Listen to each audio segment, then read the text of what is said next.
مع دقيقة المثمر كل يوم نصائح زراعية من أجل فلاحة عصرية مربحة وأكثر مردودية. أخي الفلاح، أختي الفلاحة، في حلقة اليوم غنخصصوا لأهمية استعمال واختيار أصناف الفول والعدس والحمص الملائمة، فكيتعتبر صنف عامل مهم في الإنتاجية وجودة المنتوج، والمغرب كيتوفر على عدد لا بأس به من الأصناف واللي عطات نتائج مهمة على حساب الظروف المناخية والتربة ومجهود الفلاحة وجميع المتدخلين في الميدان. فمجموع الأصناف اللي مسجلة في السجل الرسمي من طرف مصالح وزارة الفلاحة على حساب معطيات المكتب الوطني للاستشارة الفلاحية هو 46 صنف، منها 19 صنف من الفول و7 أصناف من الفيليا و9 أصناف من العدس و18 صنف من الحمص. ومن ضمن هذه الأصناف كلها أكثر من 50% وطنية من ابتكار المعهد الوطني للبحث الزراعي، منها 3 أصناف من الفول و3 من الفيليا و9 من العدس و12 من الحمص. وهذا التنوع في اختيار الصنف وتكييفه مع الخصائص البيئية للمنطقة كيسهل المنتج باش يختار صنف الفول والعدس والحمص الخاص به على أساس المنطقة والمناخ ونوع التربة ومقاومة التغيرات في درجات الحرارة ومقاومة الأمراض والحشرات والآفات المختلفة، إلا أنه مازال قدامنا الكثير من العمل والجهد باش نحسنوا القطاع.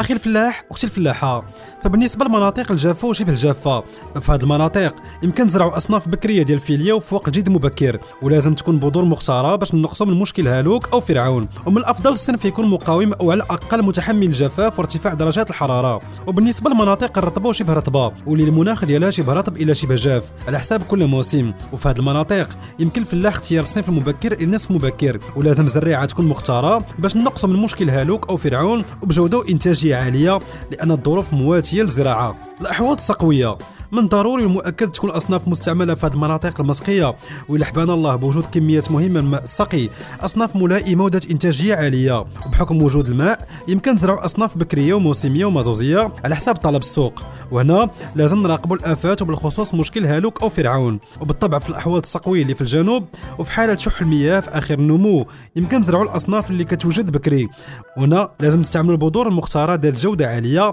باش نوصل إنتاجية عالية وجودة مقبولة، لا فيما يخص الاستهلاك ولا ما يهم تكثير البذور المختارة.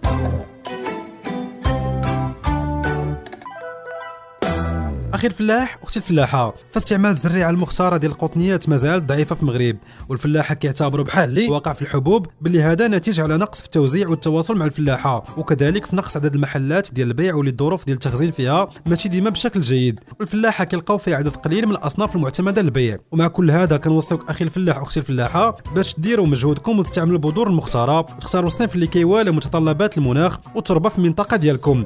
ومن الأفضل ما تستعملوا في بلادكم زريعة ما معروفاش، وفي حالة ما استعملتوا زريعة تقليدية فمن المؤكد غادي يكونوا عندكم مشاكل مرتبطة بضعف الإنبات وتكاثر الأمراض والأعشاب الضارة والهالوك اللي كتجي مع هذه الزريعة، وكذلك نقص في الجودة والإنتاجية، والأسف هذا كيأثر على جودة الإنتاج المحلية ومشاكل في تسويق المنتوج. والله المعين.